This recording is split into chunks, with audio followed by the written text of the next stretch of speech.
Trinchera de Rosas.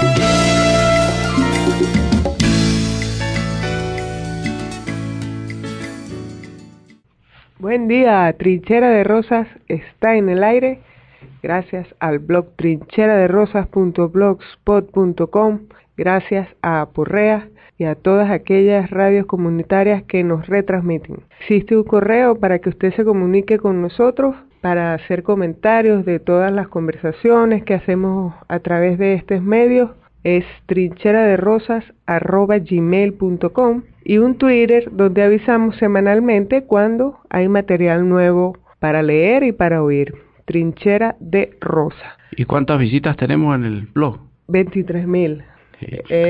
Cada vez más. Es un número importante para nosotros. Les agradecemos seguir este espacio donde discutimos las ideas de la revolución. El día de hoy, vamos a agradecer aquí a la gente de Tatuí, en Mérida, que ha difundido el material que vamos a discutir el día de hoy, que es el tema de los falsos teóricos. Tatuí se ha dado a la tarea de difundir ese material, les agradecemos.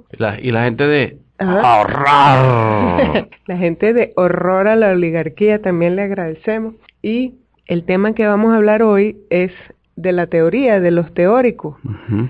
Y uno de sus casos más aleccionadores en la persona de Stephen Hawking. Es una de las personas más importantes en la ciencia humana, de la historia de la ciencia humana. Ha hecho aportes a través de la física y de la matemática a la teoría del origen del universo. ¿Y por qué traemos este tema aquí? Que generalmente discutimos son temas políticos, de la política nacional, internacional, porque hay una matriz de opinión que dice que existe una tendencia dentro de la revolución en la cual orgullosamente nos incluimos de lo que han denominado falsos teóricos. Y le dicen falsos teóricos porque supuestamente no pateamos los barrios, no hacemos una construcción concreta, un colectivo, una comuna, un consejo comunal.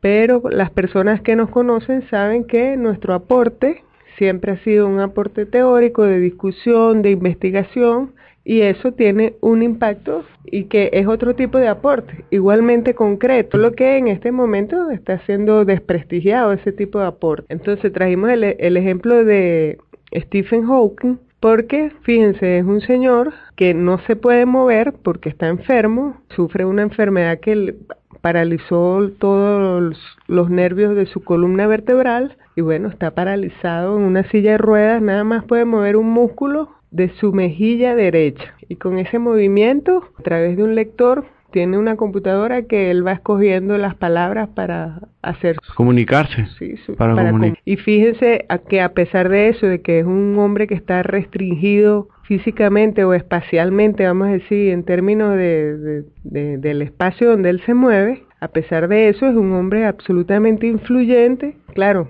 salvando las diferencias, por supuesto, nosotros para nada nos queremos comparar con él porque claro, pero es que son los ejemplos a seguir, son los alter ego. Pues, sí, no, y la gente que la humanidad debe aupar y los revolucionarios sí debemos proteger y seguir, agarrar ejemplos de altura, pero como el Libertador, como Chávez, como Sucre, caso de la ciencia, Einstein, Galileo, Hawking, y política, Marx, Lenin, todos los nuestros, pues. Que todos fueron además estudiosos.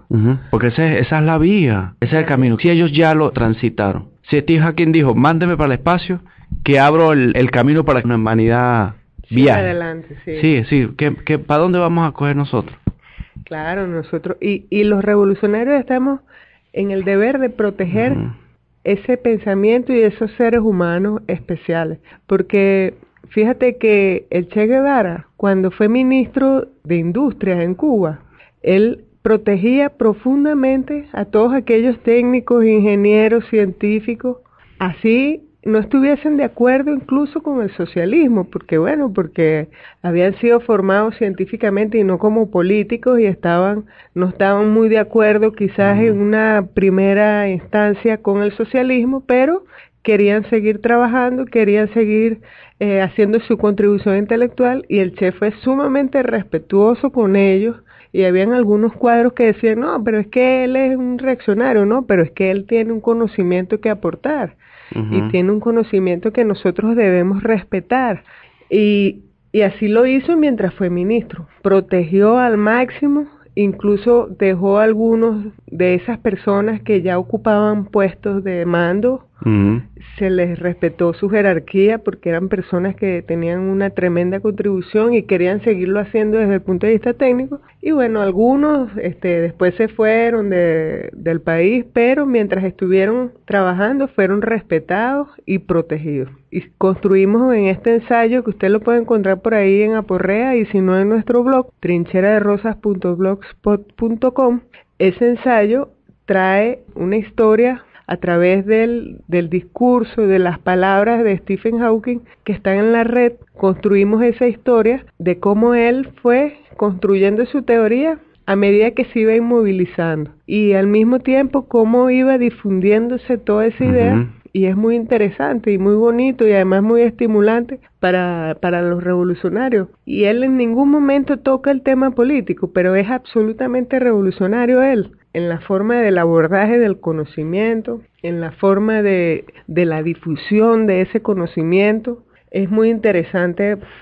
Y esas ganas de vivir que él tiene y las ganas de darle un aporte de conocimiento a la humanidad. Eso es revolucionario, eso es socialista, porque él no se está guardando nada. No se lo está encalentando. Nada. Y sigue viviendo en condiciones bastante austeras, o sea, vive en su casa y se desplaza hacia la universidad diariamente, donde tiene una oficina llena de libros y papeles. Digamos, no es un príncipe y no es un magnate, ¿no? Es un científico y vive de acuerdo a esa necesidad que él tiene de expandir el conocimiento. Exacto. Y comenzamos el ensayo con unas palabras de la mamá de Stephen Hawking. Hay algunas fuentes que encontramos por ahí en internet que dicen que ella era comunista, pero como no era una fuente así muy exacta, no colocamos eso para no especular. Sin embargo, el pedazo que vamos a leer ahorita de lo que ella dice, de lo que ella opina, nos hace ver, primero, que era una mujer muy especial, una mujer de pensamiento muy avanzado. Y muy libre también. Libre, sí. Y no era libertinaje, era libertad. Era libertad, sí. Y hay que decir que el padre de Stephen Hawking trabajaba con las enfermedades tropicales. Su mamá era secretaria en ese instituto. Bueno, se conocieron, se enamoraron y bueno, tuvieron 2 hijos. Y sus vecinos decían que ellos eran personas, vamos a decir, extrañas en el sentido de que, bueno, tenían libros, montones de libros, las conversaciones, los amigos de Stephen Hawking y de su hermana que iban a comer o a visitarlo, decían que eran personas cuyos temas de conversación, bueno, no se daban en sus propias casas y por eso les gustaba ir allá. Hablaban de libros, de sexo, de ciencia. Entonces, claro, en ese ambiente de conocimiento también es que se da un ser humano como este señor, ¿no? Digamos, no es espontáneo, es un caldo de cultivo de conocimiento que permite a un ser humano expresarse, bueno, a través de la física, a través de la matemática, como lo hizo él, ¿no? Entonces vamos a comenzar leyendo lo que ella dice, porque nos parece muy interesante, ¿no? Leo, comillas: uno descubre lo que no sabe antes de saber que no lo sabe, ¿verdad? No creo que el pensamiento deba ser para nada limitado. ¿Por qué uno no podría seguir pensando en lo impensable? Alguien debe hacerlo en algún momento. ¿Cuántas cosas eran impensables hace un siglo? Y sin embargo, mucha gente pensó en cosas que inclusive parecían inútiles. Por lo tanto, no todas las cosas que dice Stephen deberían ser tomadas como verdades absolutas. Él es un investigador, busca cosas.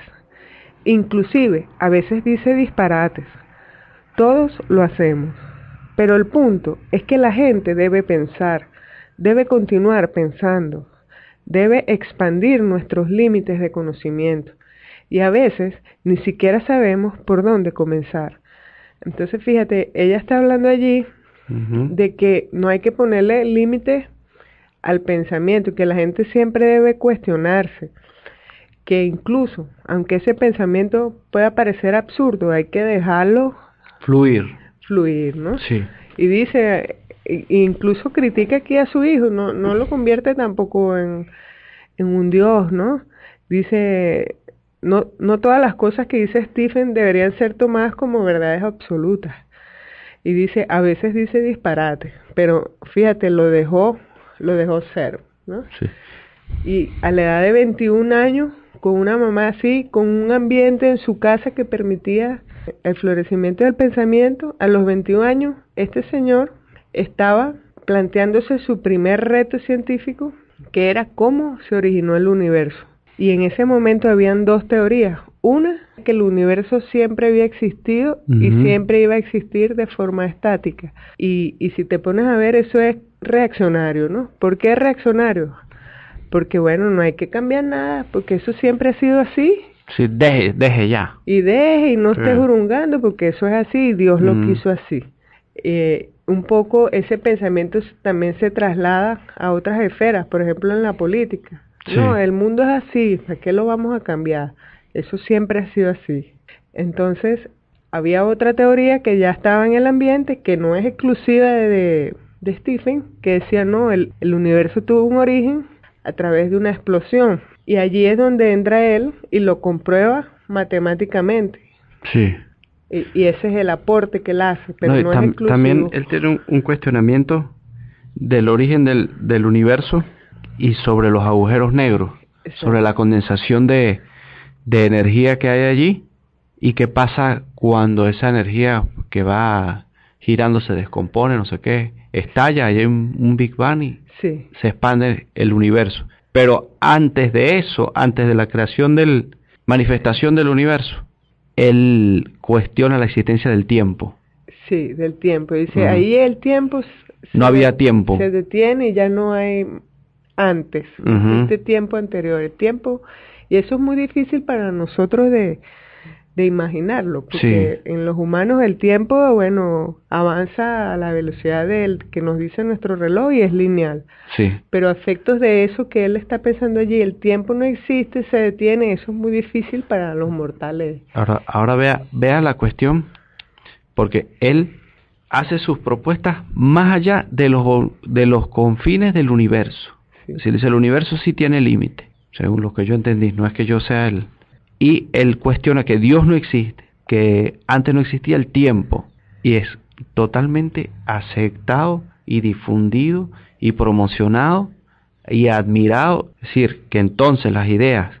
Y fíjate que en esa época ya por allí había pasado Einstein, y él no se quería meter en esas aguas que se metió Stephen. Decía, no, el universo siempre ha existido. Fíjate que tipos como Einstein no creían mucho en esa teoría. Y no es sino hasta la aparición de esos grandes telescopios muy potentes, cuando se comienzan a ver otras galaxias lejanas, que él empieza a cuestionarse y ver cómo esas galaxias se van alejando de nuestro planeta y de nuestra galaxia. Es como una expansión. Es como una expansión, entonces él empieza a dudar de que el universo sea estático. Pero fíjate que hasta tipos como Einstein no creían en eso. Pero Einstein era socialista, ¿eh? Era socialista. Y eso pienso yo que se lo podemos incluir al blog. Sí. Porque está incluido el video de la biografía o cómo Steve Hawking relata su vida, que es muy muy bonito, está muy bueno. Que deberían escuchar el programa, pero irse al blog a buscar el enlace para que vean ese video. Dura 1 hora 24. Pero podríamos incluir el texto de Einstein, donde él defiende las razones del socialismo.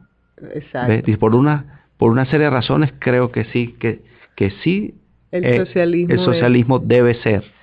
Entonces, pero fíjate que incluso seres avanzadísimos como Einstein, que no creían en el origen tipo Big Bang del universo, además eran socialistas. Stephen fue capaz de refutarlos a través de la matemática y de la física y de la cosmología. Oye, tremendo avance, ¿no?, que hizo Stephen Hawking. Y siempre con el pensamiento revolucionario de comprobarlo, del estudio, de la indagación, del esfuerzo, del trabajo. Él hace una narración allí que cuando él comenzó verdaderamente a comprometerse con su trabajo, descubrió que le gustaba. A esforzarse. Sí, no, a pues esforzarse. Eso es bellísimo, ¿no? Porque bueno, hasta ese momento, en su juventud temprana, él andaba como echando vainita por la vida, pues. Pero ahí hay algo ahí, esa élite científica que estaba donde estaba él, quería aparentar de que no se esforzaban para dar esos resultados. Exacto. Y Steve Hawking después se da cuenta que a través del esfuerzo y del trabajo es que tiene los mejores resultados. Exactamente. Sí, era mal visto que un científico estuviera muy fajado, pues. Sí, esforzándose. La cosa quería decir que era bruto. La cosa tenía como que fluirle así en las hadas científicas. Sí, que te llegaba un haz de luz así a la mente y aparecía la teoría. Sí. Y el tipo dijo, no, hay que esforzarse, así como dices tú. Y él descubrió no solo que había que esforzarse para llegar a los mejores resultados, sino que descubrió que eso era sumamente satisfactorio desde el punto de vista emocional, que le daba mucho gusto, mucho gozo. Y eso es importante para los revolucionarios también. Hay un artículo por ahí en la red que publicó en estos días Luis Brito y habla de los intelectuales y habla de cómo existe una matriz de opinión entre los intelectuales, incluso universitarios, de que no hay que estar escribiendo tesis, ni hay que estar haciendo tanto trabajo para ascender, ni nada de eso, que los trabajos, los artículos incluso políticos y de opinión se pagan muy mal. Entonces, ¿cómo ese ambiente de poco reconocimiento o de poco valor al estudio impregna la sociedad, ¿no? Y finalmente emplaza a la oposición y dice, bueno, nosotros tenemos nuestro plan de la patria y esa es nuestra tesis de lo que debe ser el país. ¿Dónde está la tesis de ustedes? Escríbanla, propónganla. Claro, hay que decir que la oposición, la tesis de ellos es la tesis capitalista y bueno, eso está súper escrito ya por los pensadores del capitalismo y por eso los de aquí no hacen un planteamiento, vamos a decir, más concreto. Pero fíjate cómo Luis Brito, que es respetado y reconocido entre el chavismo, hace también una crítica al manejo que se hace de la intelectualidad, ¿no?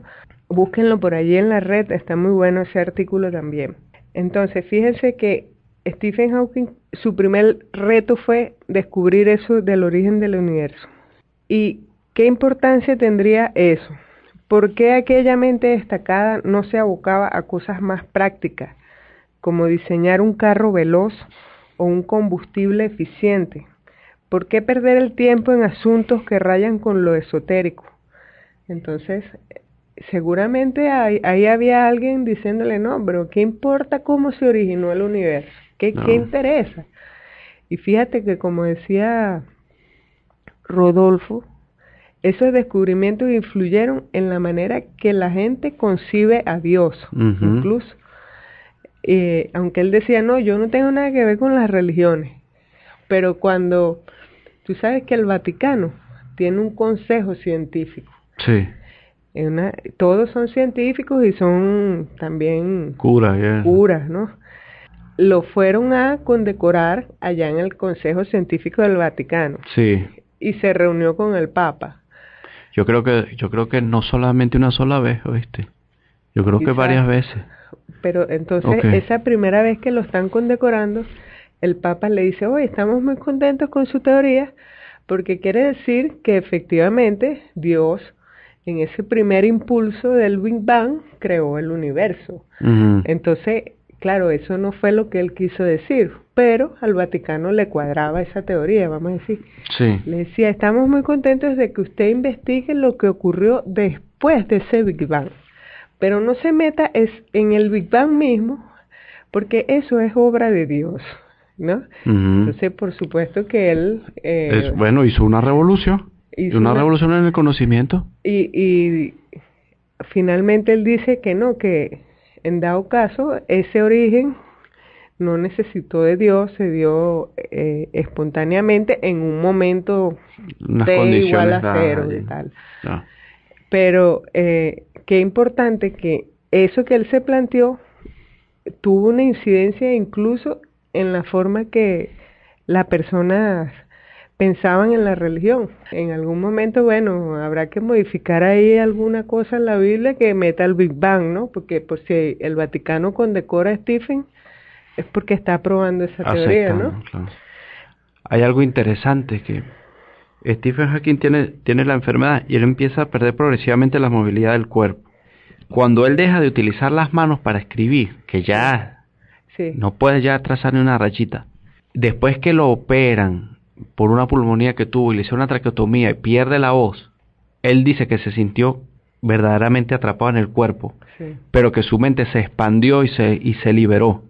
Y él dice que él, mientras la gente estaba conversando, mientras la gente a su alrededor estaba haciendo sus actividades normales, él está viajando por el universo. Sí. Es decir, su debilidad se convirtió en una fortaleza increíble. Sí. Y eso me hace recordar un cuento que me echaron del desembarco del Granma. Desembarca el Granma, a ellos los atacan, y Fidel se esconde con Raúl y el Che. Se hacen como una trinchera y se tapan con unas ramas, una cosa de palma y eso, y tierra, y quedan enterrados ahí como un cuchitril vietnamita, pues quedan ahí metidos. Y Fidel iba arengando a Raúl y a Che: vamos a vencer, vamos a vencer, vamos a vencer, tranquilos. Duraron, según el cuento, varios días, creo que 3 días. Y iban tomando agua de unas goticas que caían ahí, y lo que decían era pura discusión. ¿Qué iba a pasar después de que ellos salieran de ahí? Después de ellos salieran de ahí, ¿qué movidas iban a hacer? ¿Cómo iban a reestructurarse? ¿Cómo iban a armar la revolución? Es decir, hago la analogía porque ellos 3 allí sin poder moverse, empezaron a pensar. Exacto. Y Steve Hawking quedó atrapado en su cuerpo, bueno, y se liberó su mente. Bueno, y después que ellos salieron de ahí, ya todo es historia sabida, pues. Entonces, aquí en el ensayo va echando el cuento de la historia de Hawking. Y entonces decimos aquí: al momento del hallazgo del agujero negro del Big Bang, Hawking caminaba con un bastón y había tenido un par de caídas graves al intentar subir escaleras. Su movilidad física presentaba serias limitaciones. Si alguien hubiese colocado un GPS en su corbata, las mediciones habrían arrojado que todo ese conocimiento y su impacto en la manera de concebir el mundo se había dado en un radio de 200 metros. Entonces aquí citamos lo que dice Hawking. Vamos aquí a leer. Mi trabajo inicial sirvió para resolver cómo se inició el universo, pero hay muchas cosas por descubrir. En Cambridge hay una nueva generación de cosmólogos que están abordando cuestiones más complicadas. Ese es el trabajo que más me gusta. Siempre he querido compartir mi entusiasmo y mi emoción. No hay nada como el momento en que descubres algo que nadie sabía antes. No lo comparé con el sexo, pero dura más. Sí, no, además el tipo tiene un sentido del humor increíble, ¿no? Dice que de las cosas que le permiten vivir está el buen sentido del humor y el conocimiento, ¿no? Entonces él dice aquí que de las tareas que más le gustan es colaborar con los nuevos estudiantes, ¿no? Entonces ahí en donde él trabaja está a disposición completa de los estudiantes de doctorado, ¿no? Entonces ellos le muestran sus tesis, sus trabajos, y él va opinando de eso. Y los tipos dicen: oye, que es tremendo un privilegio tener a ese señor allí, ¿no? Sí. ¿Y por qué decimos este punto en especial? Porque no queremos decir que es una cosa estática, que nosotros vamos a adorar allí a este señor como un semidios. No, él mismo está diciendo: hay otra generación que está haciendo cosas más complicadas y más interesantes, y que él está muy feliz de poder colaborar con esas personas. Claro. Igualmente debe ser la política. Existe un núcleo de gente, ¿verdad?, que tiene años además en la política, 50, 60 años, comprometidos desde el 23 de enero allá, que tienen un conocimiento acumulado, que hay que respetarlos, ¿verdad? Es lo que nosotros decimos, debe haber un respeto por esa gente y que el conocimiento siga avanzando. Es decir, hay que discutir y hablar de Marx, de Fidel, del Che, de los guerrilleros que participaron aquí en Venezuela y seguir avanzando en la teoría socialista, pero partir de ese núcleo duro. No vamos a inventar la rueda. Exacto. Entonces, igual es Hawking. Bueno, él agarró toda esa teoría que venía de sus predecesores, continuó allí, hizo su aporte científico y continúa el conocimiento. Es y decir, así están haciendo los nuevos muchachos de Hawking. Los nuevos de Cambridge. Exacto. Igual debe ser la política. No, vamos a negar todo eso, es que eso no es de aquí, no es autóctono, no es local ni es comunal, entonces no sirve. No, usted tiene que partir de esa teoría general, discutirla, aportarle y continuar. Nosotros pensamos que debería ser el método, podemos decir el método dialéctico, el método Hawking, que debe tener la teoría socialista y debe tener el mismo tratamiento, porque perfectamente Hawking puede decir, no vale, ya yo llegué aquí y lo que yo digo es y se acabó, no hay más nada que aportar. El tipo dice, no, hay muchas cosas aún que aprender. Entonces hay que aplicar el método Hawking a la política venezolana. Bueno, vamos a proceder entonces a leer. Vamos a ir cerrando el tema de los falsos teóricos, leyendo unos extractos del ensayo. Hawking, padre del origen de la cosmología, quizás sea el caso más dramático, pues le toca padecer la atrofia total de su cuerpo, pero otros que estuvieron restringidos durante años a laboratorios como Freud, padre del psicoanálisis, o como Mendel, que contó guisantes uno a uno y se convirtió en el padre de la genética, o Marx, padre de la teoría socialista, que pasó años en la biblioteca británica. A todos ellos seguramente alguien cercano les dijo que aquellas falsas teorías no servían de mucho porque no eran concretas ni reales. Los llamados falsos teóricos del socialismo venezolano no son tornillos sueltos en la historia, representan una corriente histórica, una actitud frente al pensamiento. Truncar sus posibilidades es regresar a la época de la Inquisición, de Hitler, de Stalin. Los llamados falsos teóricos realizan su aporte constante desde pequeñísimos espacios a los que los han ido confinando la socialdemocracia. Intentan sostener el testigo de los que al igual que ellos creyeron en el socialismo. Los falsos teóricos del socialismo sí tienen mucho de profetas, creen en ese lugar posible, donde las relaciones económicas superan las condiciones que reproducen presos, esclavos y dueños. Las teorías de los falsos teóricos socialistas venezolanos no son de ellos, son las teorías de Cristo, Bolívar, de Marx, de Lenin, de Fidel, del Che, de Chávez, quienes primero pensaron lo imposible. Bueno, y así nos vamos a despedir con ese pensamiento de que primero hay que pensar lo imposible, primero hay que ir a la teoría de lo mejor de los seres humanos y después aplicarlo en lo concreto.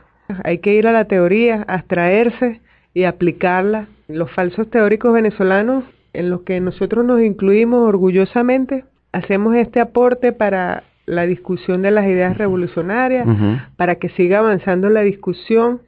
No es para nada una idea aquí de caer en una confrontación estéril, es, como dice allí, sostener el testigo de todos aquellos que confían y creen en el socialismo. Bueno, nos vamos a despedir, nos escuchamos por aquí la próxima semana. Escríbanos a trincheraderosas@gmail.com y síganos a través del Twitter Trinchera de Rosa.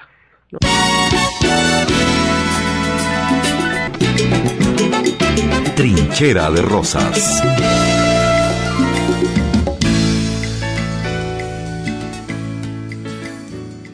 Nos vamos. Chao.